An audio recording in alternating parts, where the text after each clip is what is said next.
వాక్యముల నుండి అపోస్తలుడైన పౌలు హెబ్రీయులకు రాసిన పత్రిక దేవుని యొక్క వాక్యముల నుండి పరిశుద్ధ గ్రంథం బైబిల్లో నుండి హెబ్రీయులకు రాసిన పత్రిక 11వ అధ్యాయము. దేవుని వాక్యముల నుండి మనం చూసినట్లయితే హెబ్రీయులకు రాసిన పత్రిక 11వ అధ్యాయము 29వ వచనాన్ని అందరం కలిసి చదువుకుందాం. 29వ వచనం. విశ్వాసమును బట్టి వారు పొడినేల మీద నడిచినట్లు ఎర్ర సముద్రములో పడి నడిచిపోయిరి, ఐగుప్తీయులు అలాగు చేయి చూచి మునిగిపోయిరి. మరొకసారి ఈ భాగాన్ని చదువుకుందాం. 29వ వచనాన్ని హెబ్రీయులకు రాసిన పత్రిక 11వ అధ్యాయం 29వ వచనాన్ని మరొకసారి చదువుకుందాం. విశ్వాసమును బట్టి వారు పొడినేల మీద నడిచినట్లు ఎర్ర సముద్రంలో పడి నడిచిపోయిరి, ఐగుప్తీయులు అలాగు చేయి చూచి మునిగిపోయిరి. దేవుడి మాటల ద్వారా మనతో మాట్లాడి సహాయం చేయనుగాక. దేవుని యొక్క ప్రజలు ఐగుప్తు దేశం నుండి వస్తున్నప్పుడు వెనక పక్క నుండి శత్రువులు తరుముతున్నారు. ఫరో సైన్యము వెనక నుండి వస్తుంటే ముందేమో ఇశ్రాయేలీయులు వస్తున్నారు. వెనక నుండి ఫరో ఏం చేస్తున్నాడంటే గొప్ప సైన్యాన్ని వేసుకుని వస్తున్నాడు. 600 రథాలు తీసుకుని 600 రథాలతో మరి ఐగుప్తు ప్రజలందరూ కూడా ఏం చేస్తూ వచ్చారంటే మరి ఇశ్రాయేల్ని తరుముతున్నారు. వారిని ఎలాగైనా సరే పట్టుకోవాలి, వారు మన సేవలో నుంచి వారు తప్పించుకొని పోతున్నారు అని చెప్పి నిర్గమకాండము చూడండి. దేవుని వాక్యంలో నిర్గమకాండం 14వ అధ్యాయము, నిర్గమకాండము 14వ అధ్యాయము 5వ వచనం చదువుకుందాం. ప్రజలు పారిపోయినట్టు ఐగుప్తు రాజునకు తెలియబడినప్పుడు ఫరో హృదయమును అతని సేవకుల హృదయమును ప్రజలకు విరోధంగా తిప్పబడి మనం ఎందుకు ఎలాగ చేసితిమి, మన సేవలో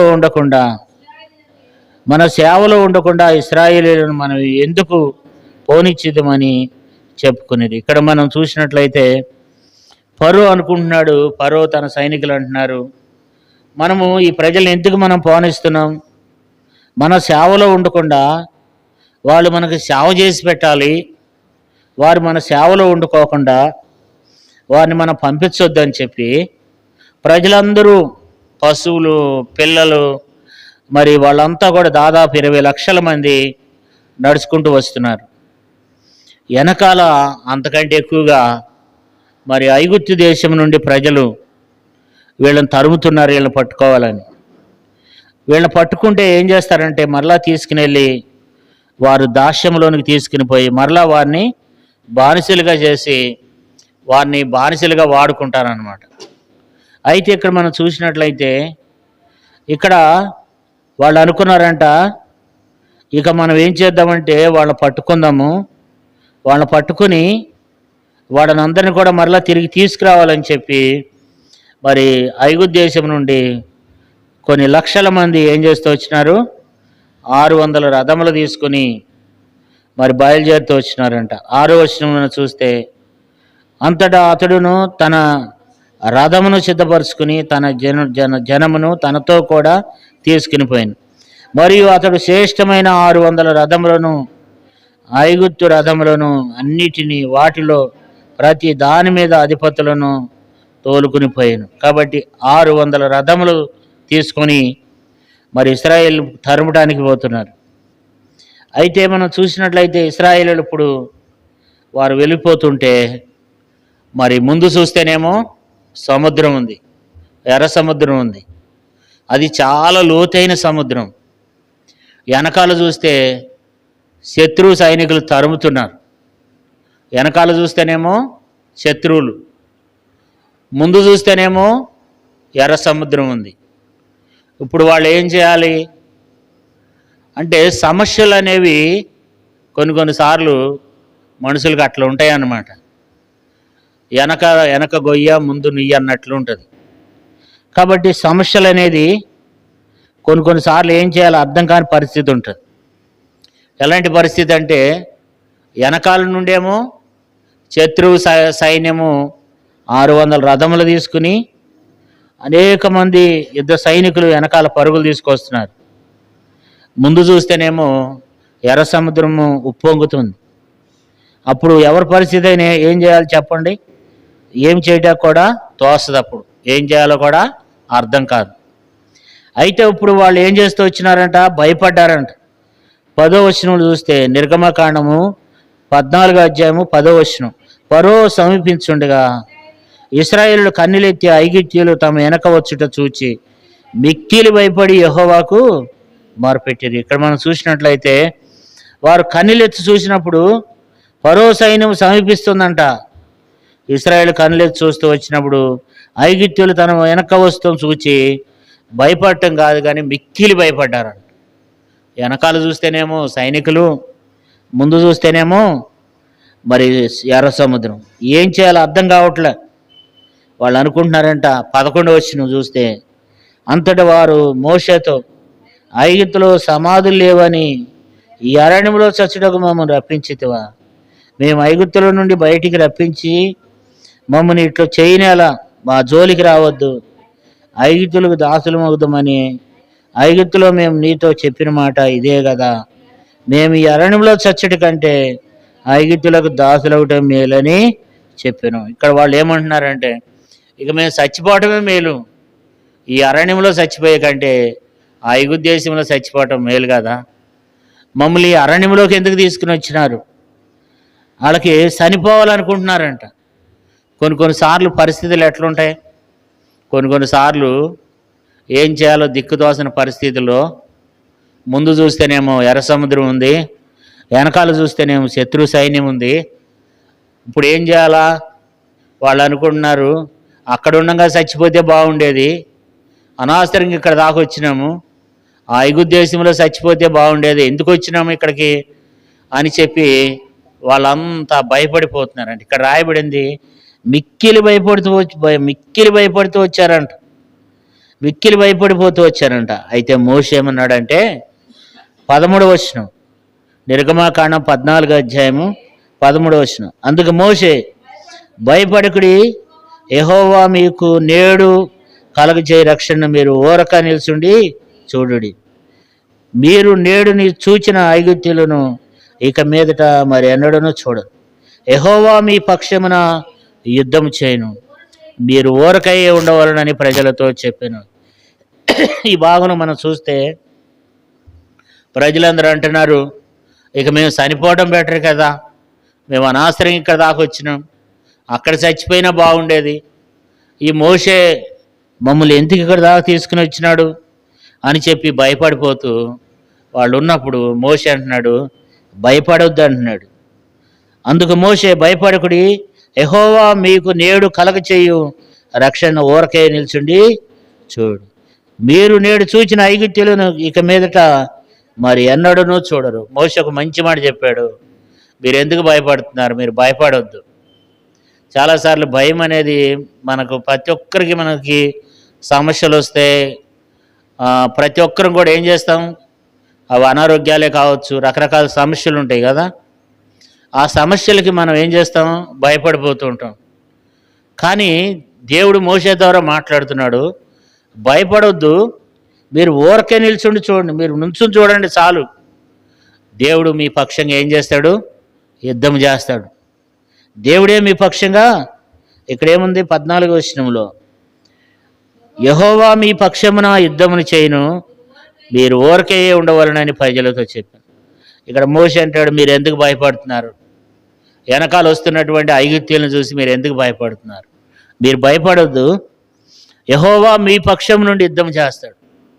ఆయన మీ పక్షంగా ఉండి శత్రువులతో యుద్ధం చేస్తాడు. మీరు భయపడొద్దు. ఇక మీరు చూస్తున్నటువంటి ఐగుప్తీయులు ఇక మీదట మరి ఎన్నడూ మీరు చూడరు. ప్రజలకి చెప్పాడు మోషే. అన్నాడు, అమ్మా మీరు అందరూ భయపడొద్దు, విశ్వాసం తెచ్చుకోండి, మీరు ధైర్యంగా ఉండండి, భయపడొద్దు. ఎందుకు భయపడుతున్నారు? ఐగుప్తు దేశంలో చచ్చిపోతే బెటర్ అంటున్నారు, ఎందుకు చనిపోతామంటున్నారు? కాబట్టి మీరు భయపడొద్దు, మీరు ఊరకే నిల్చొని చూస్తే మరి ఇశ్రాయేలులకు దేవుడు కలగజేసే రక్షణను మీరు కళ్ళారా చూస్తారు. దేవుడు మీ పక్షంగా యుద్ధం చేస్తాడు. కాబట్టి ఆయన మీ పక్షంగా ఉంటాడు, మీరు భయపడొద్దు అన్నప్పుడు వాళ్ళు దేవుని యందు ఏముంచారు? విశ్వాసం ఉంచారు. ఆ సమయంలో మనం విశ్వాసం ఉంచగలమా? ఒక పక్కనేమో శత్రువులు తరుగుతున్నారు, వీళ్ళకంటే ఎక్కువ ఉన్నారు వాళ్ళు. ఒక ముందేమో సముద్రం ఉంది, వెనకాలేమో శత్రువులు ఉన్నారు. ఆ సమయంలో మీరేం భయపడొద్దు, మీరు ధైర్యంగా ఉండండి అంటే ఎవరైనా భయపడకుండా ఉంటారా? ధైర్యంగా ఉంటారా అంటే ఎవరు భయపడకుండా ఉండరు, అందరూ భయపడతారు. కానీ ఇక్కడ పరిస్థితి ఏంటంటే వారంట విశ్వాసము ఉంచారంట. హెబ్రీలకు రాసిన పత్రికలో ఇందాక మనం అదే చదువుకున్నాం. హెబ్రీలకు రాసిన పత్రిక చూడండి 11వ అధ్యాయము.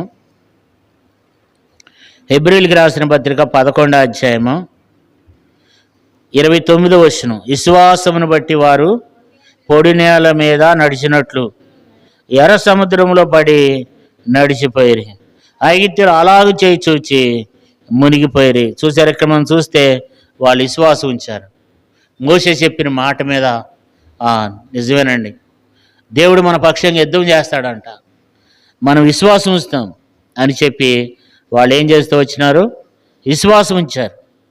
అప్పుడు మోషే 15 వచనం చూడండి, నిర్గమకాండం 14:15. అంతలో యెహోవా మోషేతో, నువ్వేళ నాకు మొరపెడుతున్నావు, సాగిపోడి ఆయన ఇశ్రాయేలుతో చెప్పు, నీవు నీ చేతి కర్ర ఎత్తి సముద్రం మీద సాపు, నీ చేయి చాపి దాని పాయలుగా చేయి.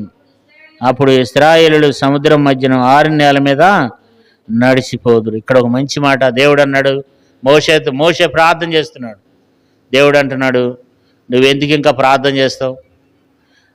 ప్రార్థన చేసావు చాలు, నడు, ఇక సాగిపో.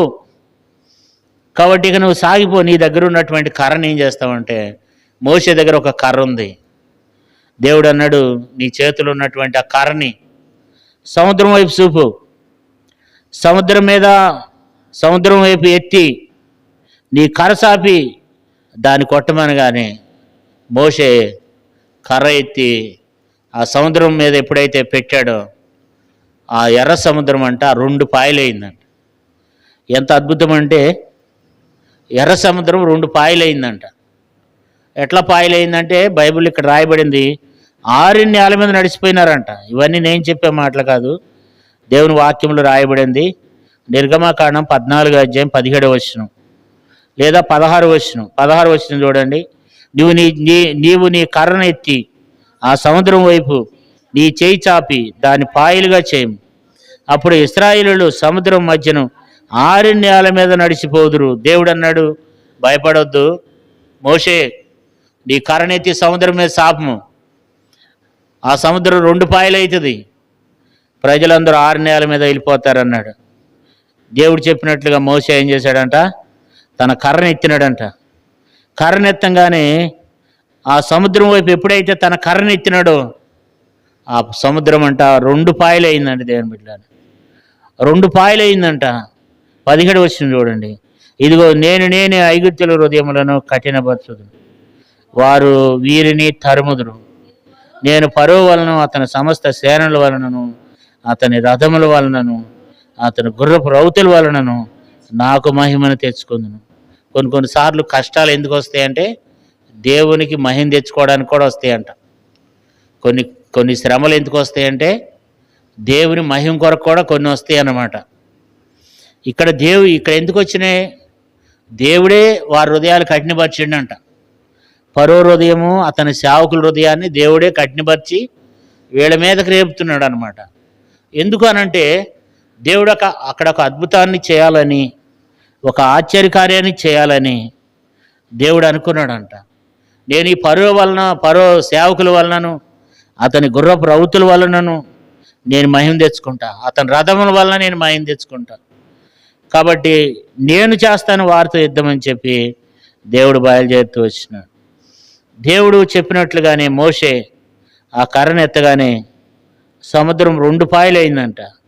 చూడండి 21వ వచనం, మోషే సముద్రం వైపు తన చేయి చాపుగా యెహోవా ఆ రాత్రి అంతా బలమైన తూర్పు గాలి చేత సముద్రమును తొలగించి దాన్ని ఆరిన్యాలుగా చేసింది. నీళ్లు విభజింపబడగా ఇశ్రాయేలులు సముద్రం మధ్యన ఆరిన్యాల మీద నడిచిపోయింది. ఆ నీళ్లు వారి కుడి ఎడమల పక్కన వారి గోడవలే ఉంది. ఎప్పుడైతే మోషే ఆ కర్ర ఎత్తినాడో సముద్రం అంట 2 పాయలు అయిందంట. ఆ నీరు గడ్డగట్టిందంట. నీరంట ఏమైందంట, రాతి వలె గడ్డగట్టిపోయిందంట. ఆ పక్కన ఈ పక్కన గోడ వలె నిలిచిపోయినాయి అంట. ఎందుకంటే దేవుని యొక్క శక్తి, దేవుని యొక్క మహిమ అక్కడ ఉందన్నమాట. ఎప్పుడైతే మోషే ఆ సముద్రం మీద తన చెయ్యి ఎత్తినాడో అప్పుడంట ఆ సముద్రం నీళ్ళు ఏమైపోయినాయి అంట, మరి గట్టిగా బిగుసుకుపోయినాయి అంట.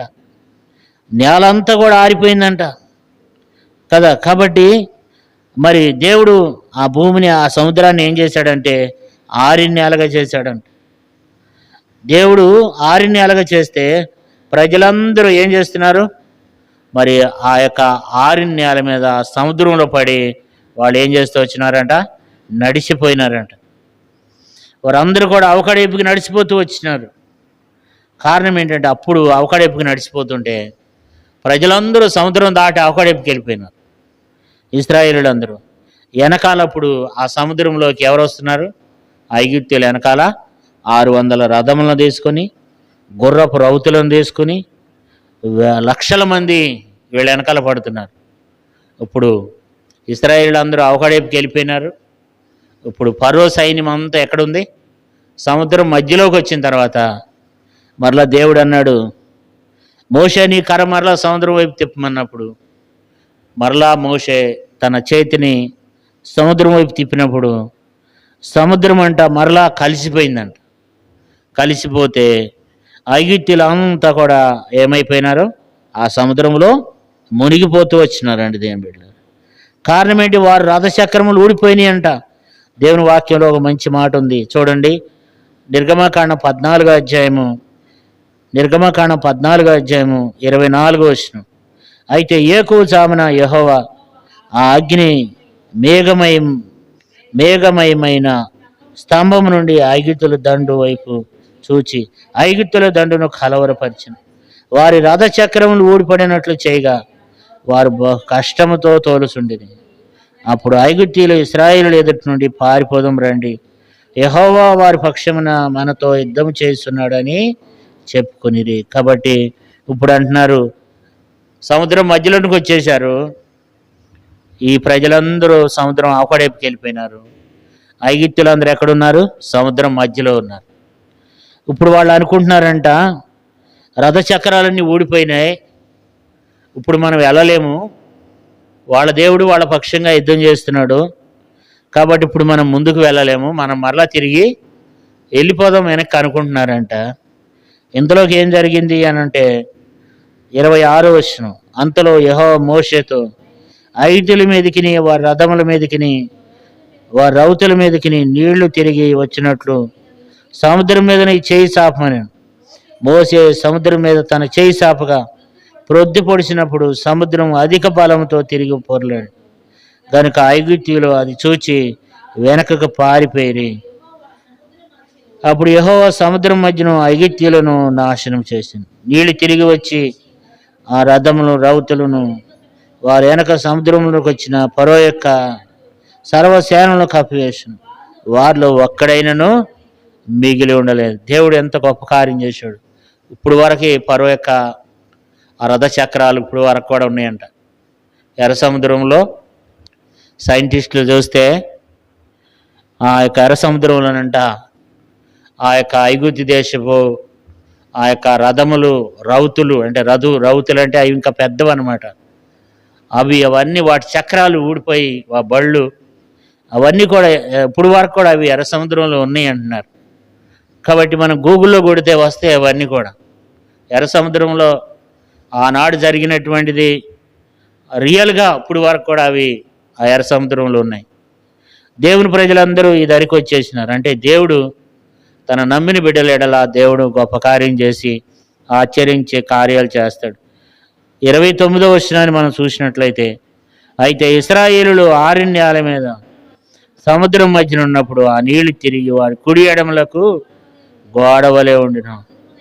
ఆ దినమున యెహోవా ఐగుప్తుల చేతుల నుండి ఇశ్రాయేలును రక్షించును. ఇశ్రాయేలులు సచ్చిన ఐగుప్తులను సముద్ర తీరమున చూచిరి. యెహోవా ఐగుప్తులకు చేసిన ఆ గొప్ప కార్యములు ఇశ్రాయేలును చూచిరి గనుక ఆ ప్రజలు యెహోవాకు భయపడి యెహోవా యందును ఆయన సేవకుడైన మోషే యందును నమ్మిక ఉంచిరి. దేవుడు ఒక గొప్ప కార్యాలు, ఒక అద్భుత కార్యాలు దేవుడు వారు ఎలా చేస్తూ వచ్చినాడు. కాబట్టి నీళ్ళు ఏమైపోతే వచ్చినాయంట, గోడ వలె నిలిచిపోతూ వచ్చినాయంట. మనం 15వ అధ్యాయంలో చూడండి, నిర్గమకాండం 15వ అధ్యాయము, నిర్గమకాండము 15వ అధ్యాయము 5వ వచనం. అగాధ జలములు వారిని కప్పెను, వారి రాతి వలె అడిగంటికి పోయినాయి. కాబట్టి అగాధ జలములు వారిని కప్పినాయి అంట. దేవుడు వారి పక్షంగా గొప్ప కార్యము, ఆశ్చర్యకార్యం చేస్తూ వచ్చినాడు. కాబట్టి దేవుడు వారందరినీ రక్షిస్తూ వచ్చినాడు. ఇప్పుడు వాళ్ళు ఏం చేస్తూ వచ్చినారు? దేవుణ్ణి మహింపరుస్తూ వచ్చినారు. కారణం ఏంటంటే, వారు ఒకప్పుడు అనుకున్నారంట ఆ శత్రు సైనికులను చూసి, ఇక మనం చనిపోదాం, ఇక మనకు అవకాశం లేదు. వెనకాల చూస్తే ఐగుప్తీయులు వస్తున్నారు, ముందు చూస్తే ఎర్ర సముద్రం, ఇప్పుడు మనం ఏం చేయలేం, మన పని అయిపోయింది అనుకున్నారు. కానీ దేవుడు మోషేతో మాట్లాడినాడు, భయపడొద్దు, యెహోవా నేడు మీకు కలుగచేయి రక్షణను మీరు ఓరక నిల్చుండి చూడు. మీరు నేడు చూసిన ఐగుప్తీయులను ఇక మీదట మరి ఎన్నడూను చూడు. కాబట్టి మోషే ఒక మంచి మాట అన్నాడు, ఇప్పుడు మీరు చూస్తున్నటువంటి ఐగుప్తీయులని ఇక మరలా మీరు ఎప్పుడు కూడా మరలా చూడరు. అంటే వాళ్ళందరూ కూడా ఏమైపోయినారు? శత్రు సైనికులు అందరూ కూడా ఏమైపోయినారంట? ఎర్ర సముద్రంలో మునిగిపోతూ వచ్చినారు. తన ప్రజలందరూ కూడా ఎక్కడికి వచ్చినారు? మరలా ఈ పక్కకి సముద్రం ఒడ్డుకి వచ్చేసినారు. ఆ మాటలు తీసుకుని వచ్చి ఇక్కడ అపోస్తలుడైన పౌలు హెబ్రీయులకు రాసిన పత్రిక 11వ అధ్యాయంలో ఆ మాటలు చెప్పాడు. ఇక్కడ ఒక వచనము ఆ మాటల గురించి దేవుడు అన్నాడు, ఒక వచనం ఈ మాటలు కూడా రాయండి అని పౌలుకు చెప్పాడు. పౌలు ఇక్కడ విశ్వాసుల గురించి, విశ్వాసం కలిగిన వారి గురించి చెప్తుంటే దేవుడు అన్నాడు, మోషే అందరి గురించి చెప్తూ వచ్చినావు, అయితే ఇక్కడ నువ్వేం చేస్తావంటే, ఇశ్రాయేలులు ఎర్ర సముద్రంలో ఏ రీతిగా నడిచిపోతూ వచ్చినారో, ఎర్ర సముద్రం 2 పాయలు ఎట్లా అయిందో, వారు ఎంత విశ్వాసం ఉంచారో ఆ మాట రాయమన్నాడు. ఈ మాట ఇక్కడ రాస్తూ వచ్చాడు. 11వ అధ్యాయం, హెబ్రీయులకు రాసిన పత్రిక 11వ అధ్యాయము 29వ వచనం. విశ్వాసమును బట్టి వారు పొడి నేల మీద నడిచినట్లు ఎర్ర సముద్రంలో పడి నడిచిపోయిరి. ఐగుప్తీయులు అలాగూ చేయి చూచి మునిగిపోయిరి. కాబట్టి ఎర్ర సముద్రంలో మునిగిపోతూ వచ్చిన కారణం ఏంటంటే, విశ్వాసం, మనలో విశ్వాసం ఉండాలి. ఆవగించంత విశ్వాసం ఉంటే చాలంట. దేవుడు మన ఎడల కూడా ఒక గొప్ప కార్యాలు, ఆశ్చర్య కార్యాలు చేస్తాడు. మరి ఆ దినాన వాళ్ళు ఎర్ర సముద్రం దాటినారంటే, ఎర్ర సముద్రము 2గా చేల్చబడి అది మరి ఆ పక్కన ఈ పక్కన అది గడ్డకట్టేసి నీళ్లు మరి అవి 2 పాయలుగా అయినాయి. అంటే కారణం ఏంటంటే, అక్కడ వాళ్ళు ఉంచినటువంటి దేవుని ఎడల వాళ్ళు ఉంచినటువంటి విశ్వాసం. లేదండి మాకు నమ్మకం లేదు, మీరు సముద్రం మధ్యలోకి వెళ్ళలేము, సముద్రం ఎట్లా 2 పాయలు అయ్యిద్ది, సముద్రం ఎందుకు 2 పాయలు అయ్యిద్ది, మేము వెళ్ళలేము అని చెప్పి దేవుని మాట మీద కనుక వాళ్ళు విశ్వాసం ఉండకుండా వారు వెనక్కి తిరిగి వెళ్ళిపోతే, వారు ఐగుప్తీయులకు ఏం చేసేవాళ్ళు? దాసులయ్యేవారు. వాళ్ళ కింద వాళ్ళు పని చేయాల్సి వచ్చేది, జీవితాంతం వాళ్ళకి దాసులుగా ఉండాల్సి వచ్చేది. అయితే ఇప్పుడు ఏమైంది? వాళ్ళ విశ్వాసం వాళ్ళని రక్షించింది. ఈ రాత్రికాల సమయంలో దేవుని బిడ్డలంగా వాళ్ళకి ఆ సమస్య కానీ, మనకున్నటువంటి మీకున్నటువంటి కష్టాలు, బాధలు, శ్రమల్లో, ఇబ్బందుల్లో యేసు ప్రభువా నా ఎందుకు అనుకరించి నాకు సహాయం చేయమని మనం అడిగినట్లయితే, దేవుడు గొప్ప కార్యం, ఆశ్చర్యకార్యం మన ఎడలు చేసేవాడు ఉన్నాడు. ఆయన అందు విశ్వాసం ఉంచితే చాలు, ఆయన మన జీవితంలో గొప్ప కార్యం చేస్తాడు. మరి ఇరుకులో ఆయన ఏం కలగజేస్తాడు? విశాలత కలగజేస్తాడు. ఇప్పుడు చూడండి, వెనక నుండి శత్రువులు తరుగుతుంటే ముందేమో ఎర్ర సముద్రం నిలబడితే ఎర్ర సముద్రం అంట పొంగి పొరులుతుందంట. ఇప్పటికీ ఉంది ఆ ఎర్ర సముద్రం అనేది. ఇప్పుడు వాళ్ళు ఏం చేయాలా? వాళ్ళ విశ్వాసం చూడండి ఎంత గొప్ప విశ్వాసం అంటే, వాళ్ళ విశ్వాసాన్ని బట్టి దేవుడు ఏం చేశాడంటే ఎర్ర సముద్రాన్ని 2 పాయలుగా చేసినాడు. మన జీవితాల్లో, కష్టాల్లో, బాధల్లో, శ్రమల్లో మనం దేవుని యందు అలాంటి విశ్వాసాన్ని మనం కూడా ఉంచాలి. అందుకని ఇక్కడ దేవుని వాక్యం రాయబడింది, వారి విశ్వాసమును బట్టి వారు దేవుని యందు ఏముంచారంట. ఆ సేవకుడు చెప్పాడు, మోషే వచ్చి చెప్తున్నాడు. ఏమంటున్నాడు మోషే అంటే, వాళ్ళు భయపడిపోతున్నారంట. భయపడిపోతుంటే మోషే అంటున్నాడు, భయపడవద్దు, యెహోవా కలగచేయి రక్షణ మీరు కనులారా చూసేదురు. మీరు చూస్తున్నటువంటి ఈ ఐగుప్తులు ఇక మరలా మీకు కనబడరు అని చెప్పాడు. విశ్వాసం ఉంచండి, దేవుడు మీ పక్షంగా యుద్ధం చేస్తాడని చెప్పినప్పుడు వారు దేవుని యందు విశ్వాసం ఉంచారు. వారు దేవుని వైపు తిరిగినారు. దేవుని మీద వారు ఆధారపడ్డారు. దేవా నీవే నాకు దిక్కయ్యా, నువ్వు ఈ ఎర్ర సముద్రాన్ని నువ్వేం చేయగలవు? 2 పాయలు చేయగలవు, 6 నెలలుగా చేయగలవు, మేము మరలా ఆ దరికి వెళ్ళిపోతాం. అలాంటి విశ్వాసము వారిలో కలిగిందంట. వారి దేవుని యందు విశ్వాసం ఉంచారు ఆ మాటకి. మరి మనం కూడా ఈ వాక్యం ద్వారా దేవుడు మనతో మాట్లాడుతున్నాడు. మనకున్న శ్రమలు, కష్టాలు, బాధలు ఏవైనా సరే, అవి అనారోగ్యాలే కావచ్చు, ఇబ్బందులే కావచ్చు, ఏ సమస్యలైనా దేవుని మన విశ్వాసంతో మనం అడిగితే ఆయన మన సమస్యలను కూడా ఏం చేస్తాడు? ఆయన తీసివేస్తాడు. మన సమస్యల నుంచి కూడా ఆయన తప్పిస్తాడు.